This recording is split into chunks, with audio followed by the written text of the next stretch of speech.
એટલે દર્શન, જ્ઞાન, ચારિત્ર્યની આરાધના. પરમાત્માઓ કેવળ જ્ઞાન પ્રાપ્ત કરી સર્વપ્રથમ દેશનામાં સર્વવીરતી એટલે કે સંયમ ધર્મનો જ ઉપદેશ આપે છે.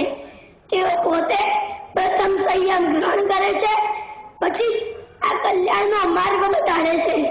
સંપૂર્ણ સુખી થવાનો માર્ગ એટલે કે મોક્ષે જવાનો માર્ગ ચારિત્ર ધર્મ વગર શક્ય જ નથી.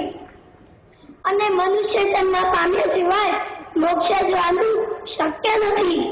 એટલે તો દેવતાઓ દેવલોકમાં ગમે તેટલું સુખ હોય તોય પણ સર્વવીરતીની સાધના કરવા માટે મનુષ્ય જન્મને ઝંખે છે. આપણા આદરણીય 17 દીક્ષાર્થી ભાઈ બહેનો પણ આ સંયમ ધર્મની સાધના કરવા માટે થનગની રહ્યા છે. કારણ કે એમને જ્ઞાન થઈ ગયું છે કે આ સંસાર બર્નિંગ ટ્રેન જેવો